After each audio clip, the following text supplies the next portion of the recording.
بسم الله الرحمن الرحیم. سلام دوستان همراهان عزیزم، امیدوارم که حال احوالتون خوب و عالی باشه. خیلی خوش برگشتید به کانال یوتیوب رخسارات. من رخساره هستم و امروز با فال رقیب در خدمت شما عزیزان هستم. همونطوری که خود شما دوستان توی کامنت های یکی دو تا پست اخیر درخواست فال رقیب رو داشتید، قرار شد که امروز برای شما دوستانم فال رقیب رو آماده بکنم. عزیزانم، فال رقیب فقط برای دوستانی هست که از حضور رقیب توی رابطه عاطفیشون مطمئنن و میدونن که رقیب دارن. این فال برای کسانی که صرفاً به شخص عاطفیشون شک دارن و هنوز از حضور رقیب و از خیانت شخص عاطفیشون اطمینان ندارن صدق نمیکنه. تکرار میکنم، این فال فقط برای کسانیه که از حضور رقیب توی رابطه عاطفی خودشون اطمینان 100% دارن و میدونن که شخص عاطفیشون بهشون خیانت کرده. عزیزانم، بریم که این فال رو با هم دیگه انجام بدیم. دقت داشته باشید، این فال جنراله، ممکنه همه چیز برای همه صدق نکنه. تکه هایی از این فال رو که به شرایط احساسی و عاطفی شما میخوره رو میتونید برداشت بکنید و اگر توی رابطه عاطفی یا در زندگی زناشویی خودتون دچار مشکل هستید، نیاز به کمک و راهنمایی دارید، سعی کنید از افرادی که روانشناسن، افرادی که مشاور خانواده هستن کمک بگیرید. افرادی که فالگیر یا فالبین هستن برای مشاوره دادن برای رابطه احساسی، عاطفی و خانوادگی شما شخص خوبی نیستن و افرادی که روانشناس هستن بیشترین و بهترین کمک رو میتونن برای حل مشکلات زندگی و روابط عاطفی شما عزیزان داشته باشن. بریم که فال رو داشته باشیم، ببینیم چه چیزی امروز روی فال رقیب قرار هستش که برای ما نمایان بشه. لطفاً اگر که اسم رقیب رو میدونید که خب اسمش رو توی دلتون تکرار بکنید و نیتتون روی این باشه که الان شرایط رقیب با شخص عاطفی شما به چه صورتی هستش، تو رابطه‌شون چه اتفاقاتی داره میفته و آیا این رقیب پوچ میشه یا نه. اگر اسم رقیب رو نمیدونید، همین که نیت شما روی رقیب باشه کافی هستش. بریم ببینیم که چه چیزی قرار هست روی فالتون بیفته. فال امروز رو با کمک قهوه و با کمک تاروت برای شما عزیزان قراره که انجام بدیم. اول روی قهوه نیت میکنیم، تا قهوه‌مون شکل بگیره کارت ها رو بر میزنیم. این فال به نیت رقیب هستش برای دوستانی که توی رابطه عاطفی خودشون رقیب دارن و از حضور رقیب رنج میبرن و این رقیب باعث ایجاد مشکلاتی برای زندگیشون شده. خب بریم ببینیم که در حال حاضر توی رابطه رقیب و شخص عاطفی چه چیزهایی داره اتفاق میفته. آیا این رقیب از این ارتباط پوچ میشه و قصد و هدف این رقیب چی بوده، چرا توی این ارتباط اومده و تا چه زمانی موندگار هستش و چجوری میشه که این پوچ میشه. خب لطفاً انرژی بذارید، این به نیت همه شما دوستان. انشالله که رقیب همگی توی رابطه عاطفیتون پوچ بشه. اما بریم که کارت ها رو بر بزنیم. کارت های تاروت رو لطفاً نیت بکنید و روی کارت ها هم انرژی بذارید. ببینیم که رقیب این روزها توی چه شرایطی هستش، توی رابطهشون چه اتفاقاتی داره میفته، خود رقیب از نظر روحی چه شرایطی رو داره پشت سر میذاره و آیا این رقیب پوچ خواهد شد یا نه. اول قهوه رو با هم تفسیر میکنیم و بعد میریم سراغ تفسیر تاروت. کارت ها رو بر میزنیم و فعلا میذاریمشون کنار. این کارت ها به نیت رقیب. خب کارت ها رو میذارم کنار. دوستان عزیزم، بریم که قهوه رو با هم برگردونیم و بریزیم روی سینی، ببینیم که درباره رقیب چه چیزهایی نشون داده میشه. من اجازه میدم یه مقداری بچه ها قهوه شکل بگیره و بعد با تفسیر قهوه در خدمت شما دوستان خواهم بود. دوستای عزیزم، بریم برای تفسیر فال. اولین موردی که بچه من دارم میبینم این هستش که ظاهرا رابطه‌ای که بین رقیب و شخص عاطفی شما هست از جانب شخص عاطفیتون مقداری جدیه. یعنی شخص عاطفی شما واقعا روی رقیب حساب کرده و دوست داره که حالا این رابطه ادامه دار باشه و شخص عاطفیتون حتی داره سعی و تلاش میکنه برای این رابطه که این رابطه رو همراه با تمام چالش‌هاش هندل بکنه،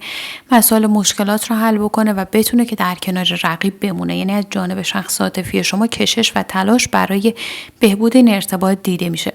ولی من چیزی که دارم میبینم خود رقیب شما یه سری مشکلاتی قراره از طرف خود رقیب تو این رابطه به وجود بیاد که در نهایت هم کارهایی که خود رقیب میکنه منجر به خراب شدن این رابطه میشه، باعث میشه که این حلقه ارتباطی از هم بپاشه و این ارتباط اونطوری که باید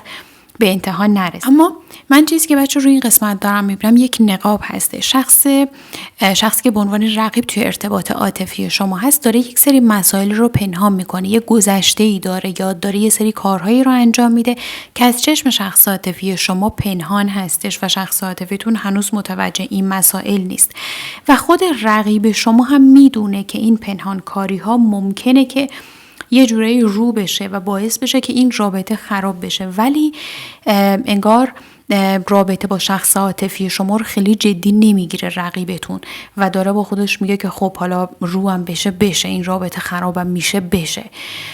من نمیتونم کارهای خودم رو نصف نیمه بذارم برای اینکه حالا این رابطه رو بخوام حفظ بکنم. یعنی طرز فکر رقیب شما اینطوریه. شخص عاطفی شما برای رقیب اهمیت زیادی قائله ولی رقیب شما برای شخص عاطفیتون اهمیت آنچنانی قائل نیست و دنبال این هستش که کارهای خودش رو به سرانجام برسونه، برنامه‌های خودش رو بتونه هندل بکنه و حالا اگرم که پنهانکاری هاش رو شد و کارهاش لو رفت اصلا برای رقیب اهمیتی نداره. یه سری مسائل رو داره پنهان میکنه که این پنهانکاری ها کاملا به ضرر ارتباطشه و همین پنهانکاریاش رو شدن دستش باعث میشه که شخص عاطفی شما این شخص رو کنار بذاره و این رابطه در نهایت پوچ شدن رو داشته باشه. اما اگر اینجا رو نگاه بکنید ما داریم شخصی رو میبینیم که انگار سوار قایقه و در حال فاصله گرفتن هستش. بچه‌ها ببینید خود رقیب شما به خاطر حالا کارهایی که انجام میده و حالا مسائلی که ازش فاش میشه در نهایت پوچ شدن رو خواهد داشت، ولی قبل از اینکه پوچ بشه یه سری چالش هایی رو با شخص عاطفی شما خواهد داشت. یعنی به همین راحتی نیست که مثلا حالا شخص عاطفیتون برگرده بگه تو به من خیانت کردی، تو این مسئله از من پنهان کردی، خداحافظ، هر کی بره پی کار خودش. نه، یه سری کشمکش ها، دعواها، جار و جنجال ها، یک مدت کشمکش بینشون به وجود میاد. یک مدت ممکنه حالا مثل این که 1 ماه 2 ماه یا حتی 6 ماه ممکنه که بین این دو نفر حالتی از دعوا و مسائل این مدلی، درگیری ها، رفت و آمد ها، اینکه هی بخوان از این اون کمک بگیرن که رابطهشون درست بشه، مسائل این مدلی بینشون به وجود بیاد و در نهایت این رابطه بخواد به سختی کات بشه. چون مثل این که مثلا شخص عاطفی شما برگرده بگه من این همه برای این رابطه خرج کردم، برای این رابطه زمان گذاشتم، انرژی گذاشتم، عشق گذاشتم، نمیذارم که توی رقیب به همین راحتی خرابش بکنی. از طرفی هم رقیب بگه که من نمیتونم به این رابطه با این اخلاقی که تو داری، نمیدونم با این روشی که تو در پیش گرفتی بسازم و در نهایت انگار این رابطه با کشمکش از هم پاشیده میشه. و بچه من چیزی که دارم میبینم خود رقیب شما هم ممکنه که حالا یا گذشته‌ای داشته یا در واقع مسائلی در گذشتهش اتفاق افتاده که به شدت به ضرر ارتباط الانش هست و رقیب شما هم عمدن این مسائل رو فاش نکرده برای اینکه حالا بتونه به اون منافعی که مد نظرش هست توی رابطه با شخص عاطفی شما برسه. با خودش گفته که حالا من این مسائل رو نمیگم، از کجا معلوم که این پنهانکاری های من بخواد فاش بشه. من فعلا اینا رو پنهان نگه میدارم، با این شخص عاطفی توی ارتباط میرم، شاید رابطمون درست شد، اگرم که این ارتباط ادامه دار نشد من چیز رو از دست ندادم. نهایت میگم فکر میکردم گذشتم خیلی برای این رابطه مهم نیست، برای همین در موردش صحبت نکردم. در هر حال من دارم یه سری مسائل رو از جانب رقیب میبینم. بچه چیزایی هم که رقیب داره پنهان میکنه و برای رابطش خیلی مضر هستش میتونه روابط عاطفی یا مثلا مثل این که رقیب یه عقدی در گذشته داشته یا توی 1-2 تا رابطه عاطفی جدی مثل عقد و ازدواجی که قبلا براش اتفاق افتاده یا مثلا یه رابطه محکمی براش اتفاق افتاده، حالا به هر دلیلی اون رابطهش از هم پاشیده و میدونه که برای شخص عاطفی موضوع مهمه ولی بیانش نمیکنه. چون من اینجا دارم یه دونه حلقه ای رو میبینم که در واقع 2 تا حلقه که داره از یک دوگانگی صحبت میکنه، از یک دوتا شدن، از یک دو بختگی داره صحبت میکنه. ممکنه که برای رقیب وجود داشته ولی خب چون این از یک طرف هم حالت یک نقاب هستش، انگار که رقیب داره این مسئله رو پنهان میکنه یا حتی داره انکارش میکنه. ترجیح میده الان در موردش خیلی صحبت نکنه ولی موضوع فاش میشه. اما در رابطه با تفسیر نلبکی، بچه من چیزی که اینجا دارم روی نلبکی میبینم، شخص عاطفی شما چیزی که اینجا وجود داره انگار خیلی یهویی جذب رقیب شده و حالا به خاطر چطور بگم، انگار خیلی هیجانی هست، آدمی که خیلی هیجانی رفتار میکنه یا تصمیم میگیره شخص عاطفیتون و به خاطر همین زیاد بودن هیجاناتش یکو انگار توی رابطه با رقیب قرار گرفته، به خودش اومده دیده به رقیب وابسته شده. و از اون دست آدمایی هم هستش که به راحتی انگار نمیتونه که از رقیب جدا بشه، چون هیجانی وارد این ارتباط شده و احساساتش خیلی درگیر شده، به راحتی هم نمیتونه از رقیب جدا بشه. اما چیزی که از بچه شخص عاطفی شما انگار از رقیبم خوشش میاد، خب ولی مسئله‌ای که وجود داره اینه که این رابطه خیلی پایدار نیست و شخص عاطفی شما تا یه جایی با صداقتش پیش میره ولی از اون جایی که میبینه مثلا رقیب یه سری مسائل رو داره ازش پنهان میکنه، تصمیم میگیره که رقیب رو زیر نظر بگیره. من چیزی که اینجا دارم میبینم بچه، رقیب شما انگار 1-2 تا رابطه داشته یا 1-2 تا در واقع ارتباطی که میتونه حالا تا حدی به سمت جدیت رفته باشه ولی براش کات شده باشه. برای خیلی هم دارم میبینم که ممکن همین الان هم رقیب و شخص عاطفی توی حالت صیغه‌ای بوده باشن، چون اینجا یه چیزی مثل صیغه افتاده ولی این صیغه خیلی پایدار نیست. من چیزی که دارم میبینم بچه،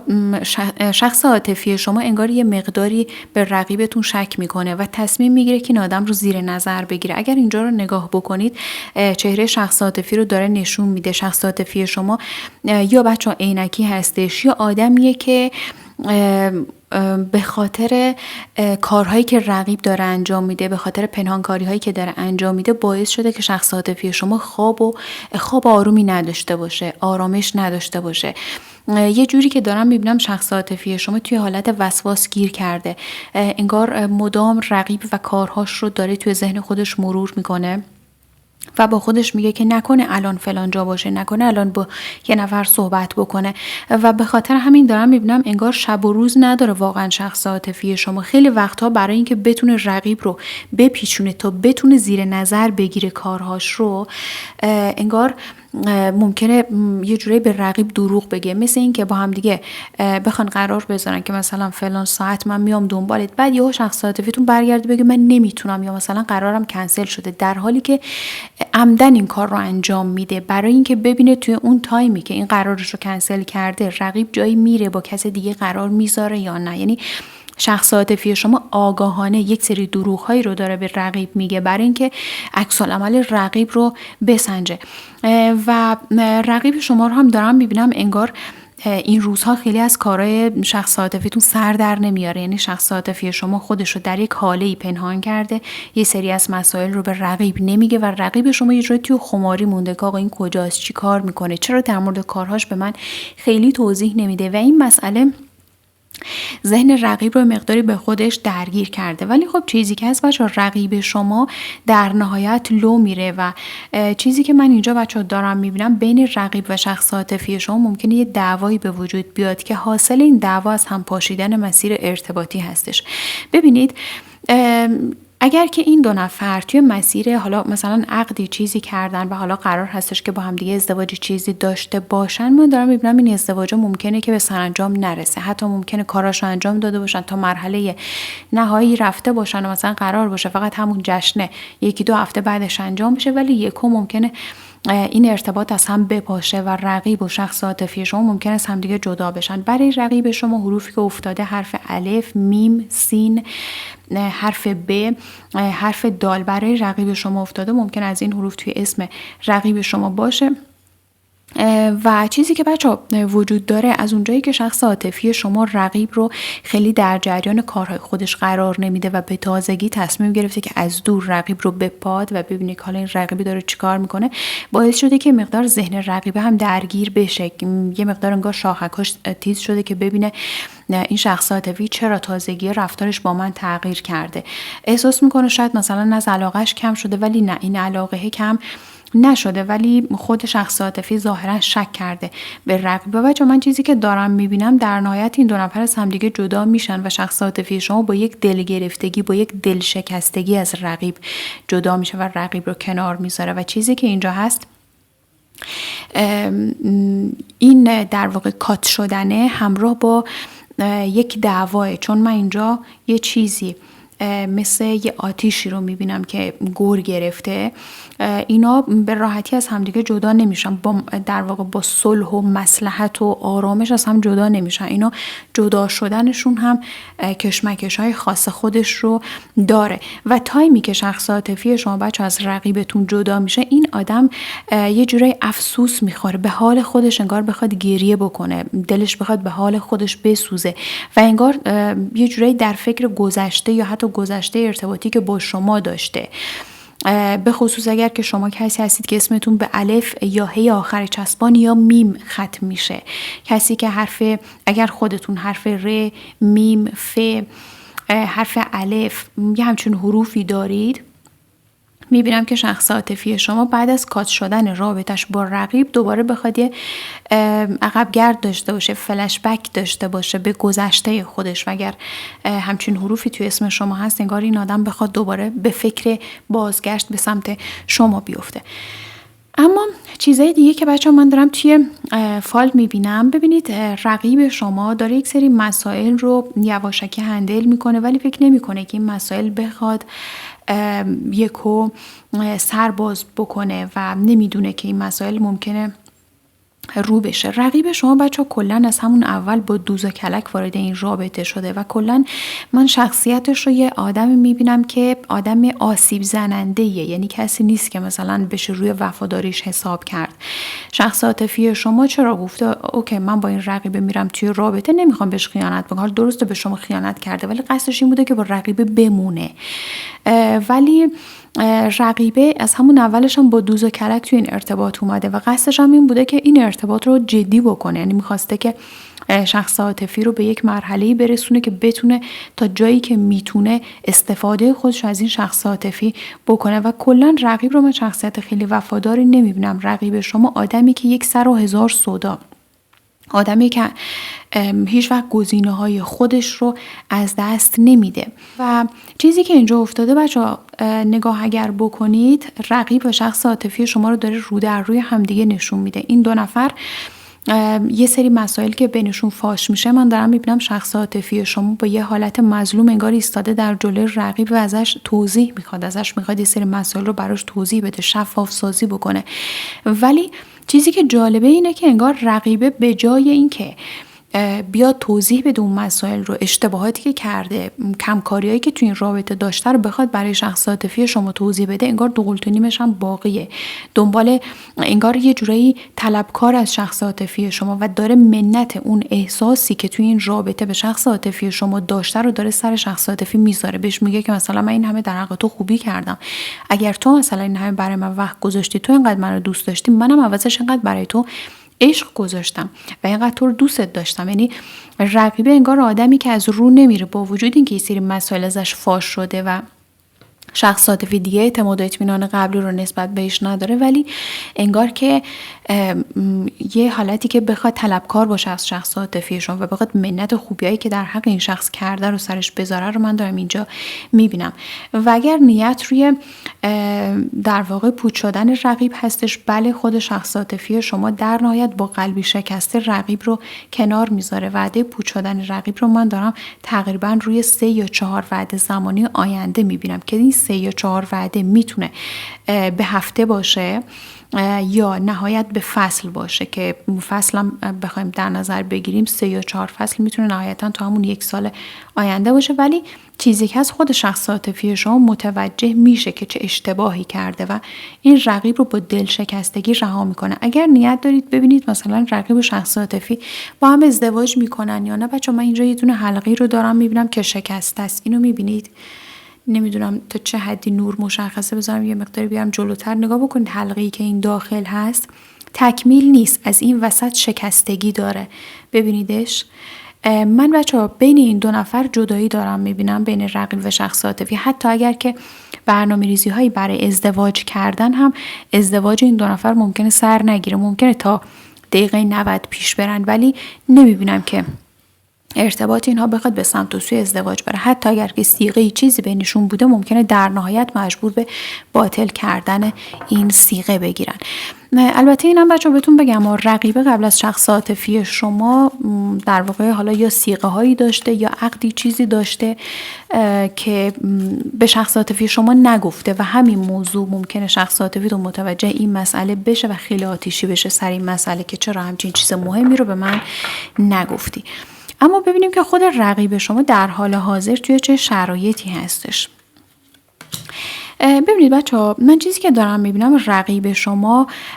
انگار در حال حاضر دنبال اینه که همه جوره خودش رو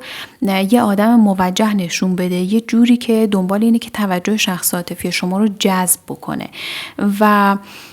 توی رابطه با شخص عاطفی شما رقیب یه سری آزادی هایی رو به دست آورده، مثل این که رقیب شما آدمی باشه که حالا توی زندگیش، حالا ممکن است خانواده‌اش برای این آدم محدودیت های ایجاد کرده باشن که رقیبتون مجبور شده باشه که توی رابطه با شخصی قرار بگیره تا بتونه یه سری آزادی هایی رو به دست بیاره. با خودش میگه اوکی، من زمانی که یک رابطه جدید ایجاد بکنم از زیر سایه خانواده خودم خارج میشم یا دیگه کسی نمیتونه برای من و زندگیم تصمیم بگیره. و رقیب شما زمانی که با شخص عاطفی شما اومده توی رابطه انگار یه آزادی عملی بیشتری پیدا کرده و این کارهایی که حالا آزادانه هم انجام میداده، این آزادی که براش ایجاد شده باعث نگرانی شخص عاطفیتون شده. شخص عاطفیتون خیلی وقتا رقیب رو آزاد میذاشته به خاطر اینکه مثلا با خودش میگه خب من این آدمو دوستش دارم، نمیخوام محدودش بکنم، نمیخوام بهش بگم این کارو بکن اون کارو نکن. و از طرفی هم بچه‌ها شخص عاطفی شما انگار آدمی بوده که توی گذشته از اینکه حالا طرف توی روابط گذشتهش از اینکه حالا کسی رو محدود بکنه قبلا آسیب دیده یا حتی از اینکه خودش محدود شده توی روابط عاطفی گذشتهش آسیب دیده. به خاطر همین با خودش گفته من توی رابطه با رقیب سعی میکنم آزادی ایجاد بکنم که اون آسیب هایی که قبلا دیدم دوباره برام تکرار نشه و خواسته که توی رابطه با رقیب یه جوری رفتار بکنه که انگار متمدن‌تر به نظر بیاد، این آزادی بیشتر باشه تا اون در واقع روابطش دوباره مثل گذشته خراب نشن. و حتی ممکنه شخص عاطفی شما از اونجایی که خودش در گذشته سری محدودیت‌های توی روابط خودش تجربه کرده گفته اوکی من نمیخوام اون حس و حالی که خودم تجربه کردم رو الان به رقیب انتقال بدم و چیزی که خودم در آرزوش بودم رو برای رقیب میخوام فراهم بکنم. اما همین آزادی بیش از حد باعث شده که رقیب یه جورای هوا برش داره و در مقابل شخص عاطفی شما قد علم بکنه. یعنی رقیب شما به خاطر پروبالی که خود شخص عاطفیتون بهش داده در نهایت جلوش ایستاده و یه جوری قد علم کرده که شخص عاطفی شما هم نتونسته یا نمیتونه جلوی اون رو بگیره. اما ببینیم که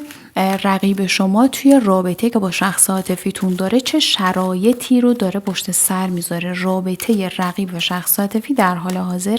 به چه شکلی داره پیش میره. خب شخص عاطفی شما تایمی که با رقیب توی ارتباط قرار گرفته انگار از کسی نظر نپرسیده، حرف کسی رو گوش نداده و رابطه‌ای که با رقیب ایجاد کرده رو یه رابطه‌ای بوده که حالا بر اساس خواست خودش بوده، میخواسته اون مثلا به همه ثابت بکنه که آقا من توی زندگیم قدرت تصمیم گیری دارم، میتونم انتخاب بکنم و انتخاب‌های درستی هم بکنم. ولی به یک باره انگار متوجه شده که انتخابی که داشته خیلی مناسب نبوده. بچه من دارم میبینم که شخص عاطفی شما متوجه شده که رقیب خیلی آدم مناسبی براش نیست، ولی از اونجایی که ممکنه خانواده‌اش اونطوری که باید شخص عاطفی رو حمایت نکرده باشن توی برقراری ارتباط با رقیب، انگار اون حامی کسی رو نداره که بخواد حمایتش بکنه. روش نمیشه بره مثلا پیش خانواده‌اش بگه من الان با رقیبی که شما نمیخواستید من باهاش ارتباط بگیرم الان باهاش به مشکل خوردم. روش نمیشه بهشون بگه و دارم میبینم انگار بیشتر دوستاش کنارش هستن و احتمال اینکه یکی از دوستانش که حالا خیلی باش صمیمی‌تر هستش رو باهاش توی ارتباط باشه و مشکلاتی که توی رابطش با رقیب رو داره پشت سر میذاره داره به یکی از دوستاش میگه. یعنی فقط یک نفر از دوستان صمیمی شخص عاطفی شما، یا اگر اعضای خانواده‌اش مثلا برادرش یا خواهرش درباره ارتباطش با رقیب آگاه هستش، انگار فقط اون یک نفره که میدونه شخص عاطفی شما با رقیب دچار مشکل شده، اون یک نفره که میدونه این آدم کفگیرش به ته دیگ خورده و شخص عاطفی شما جرئت نداره که بره به اطرافیان خودش بگه که من با فلانی که شما دوستش نداشتید باش موافق نبودید به مشکل خوردم. و اگر نگاه بکنید بچه‌ها، رقیب شما انگار شخص عاطفی شما رو یه جوری قال گذاشته. شخص عاطفی شما یهو به خودش اومده دیده من رها شدم یا اون کسی که من بهش تکیه کرده بودم دیگه در دسترس من نیست. و بچه یه موضوعی هم که هست، رقیب شما یه سری رفتارهای رو در وعده شب داره، حالا یا مثلا مثل این که بخواد شبها تا دیر وقت بیرون باشه، یا اینکه مثلا بخواد شبها آنلاین باشه، نمیدونم یه سری رفتارهایی رو در شب هنگام زمانی که حالا غروب به بعد هستش سری رفتارهایی رو انجام میده، کارهایی رو انجام میده که باعث شک و دلسردی شخص عاطفی شده. یعنی شخص عاطفی شما متوجه شده که آقا دیگه این آدم برای من عشق نمیشه، این رابطه برای من پشتوانه نمیشه و شخص عاطفیتون تا یه جایی فکر کرده که خودش میتونه این رابطه رو درست بکنه، فکر کرده من میتونم این شرایط رو دوباره هندل بکنم، میتونم همه چی رو جمع بکنم و این رقیبه رو بگیرم تو مشت خودم، ولی دیده که نمیشه و از اونجایی که میبینه همه چی از کنترلش خارج شده خیلی وقتا رو میاره به سیگار، نمیدونم به خلوت خودش، اگر که آدمی که اهل نوشیدنی ممکنه به نوشیدنی رو بیاره یا حتی به قرص‌های اعصاب، قرص‌های خواب آور، چیزی که باعث میشه شخص عاطفیتون از اون فکر و خیالهای خودش برای مدت کوتاهی رهایی پیدا بکنه و باعث میشه که شخص عاطفیتون از اون فکر و خیالهایی که سمتش اومده رهایی پیدا بکنه. و چیزی هم که از بچه رقیب شما خیلی دنبال جذب اشخاصی هستش که جنس مخالفن، یعنی آدمی نیستش که دیدید هر کسی که توی رابطه قرار میگیره اگر شخص مقابلش رو دوست داشته باشه برای خودش محدودیت ایجاد میکنه که دیگه افرادی که جنس مخالف هستن نخوان دوباره بهش پیشنهاد بدن، حالا یا حلقه دستش میکنه یا در مقابل جنس مخالف بخواد یه جوری با گارد رفتار بکنه که کسی اجازه نده که بهش پیشنهاد بده یا باهاش وارد رابطه بشه، همه بدونن که آقا این مثلا با این نفر توی ارتباط هست. ولی رقیب اینطوری نیست، با وجود اینکه با شخص عاطفی شما توی ارتباطه ولی محدودیتی ایجاد نمیکنه که بقیه بدونن این آدم مثلا با یکی دیگه تو رابطه است، انگار یه چراغ سبزی برای بقیه هم همیشه نشون میده و چون دنبال اینه که یه جلب توجهی از جانب دیگران داشته باشه. من احساس میکنم رقیب شما بچه نمیدونم یا کلن آدمیه که خیلی دنبال رابطه متعهدانه نیست، یا این آدم یه عقده یه کمبودی ممکنه داشته باشه در گذشته که حالا میتونه حتی از بچگیش نشأت گرفته باشه، از دوران کودکیش، که به خاطر همین خیلی تعهد برای این شخص معنی نداره و به همین دلیل هستش که با یک نفر توی ارتباط نمیمونه یا توی رابطه عاطفیش دنبال جلب توجه افراد دیگه هستش. اما میخوام ببینم که رقیب شما در نهایت روی این ارتباط چه اتفاقی براش میفته، آیا پوچ میشه، چه مسائل و اتفاقاتی قراره برای خود رقیب توی این رابطه بیفته، آیا رقیب از این ارتباط پوچ شدن رو خواهد داشت. اما چیزی که اینجا بچه افتاده این هستش که رقیب شما آدمیه که خیلی انگار پولکیه، یا آدمیه که دنبال منفعت برای خودش همیشه، حتی با وجود این که توی یک رابطه هست چشمش دنبال افراد دیگه است، دنبال شکار موقعیت‌های بهتره و تایمی هم که با شخص عاطفی شما توی رابطه است انگار دنبال اینه که ببینه چه موقعیت بهتری در اطرافش است و در نهایت ممکنه که به دنبال شخص دیگه‌ای بره. ببینید بچه‌ها، رقیب شما آدمیه که اصلا براش مهم نیست که تنها بمونه یا نه، براش مهم نیست که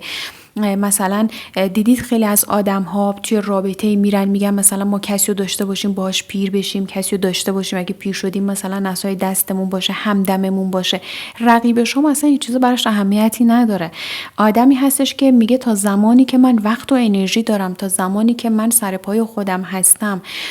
جوون هستم، بتونم برای خودم یک توشه جمع بکنم. و آدمیه که خیلی اغواگره، خیلی من آدم پایبندی نمیبینمش. این شخص اصلا دنبال این نیست که مثلا بخواد یه همدمی برای خودش داشته باشه یا رابطه‌ای داشته باشه که مثلا بعدها توی زمان پیریش هم نمیدونم یکی کنارش باشه و عصای دستش، اصلا این چیزا براش مهم نیست. من چیزی که بچه دارم میبینم خود رقیب شما بر اثر این سر و گوشش جنبیدن ها از شخص عاطفیتون فاصله میگیره و خود شخص عاطفی شما از اونجایی که میبینه رقیب در مقابلش قرار گرفته و دیگه نمیخوادش، رقیب ترکش کرده و اون رو توی حالت در واقع ابهام گذاشته، توی حالت بلا تکلیفی گذاشتتش، خود شخص عاطفی شما در نهایت انگار که شرایطی براش به وجود میاد که از رقیب ناامید میشه و یه جوری که رقیبه بره دنبال کار خودش و شخص عاطفی شما هم بخواد این آدم رو ترک بکنه. بچه من دارم میبینم که شخص عاطفی شما بعد از اینکه از رقیبتون جدا میشه انگار دوچار یک بحران عاطفی میشه.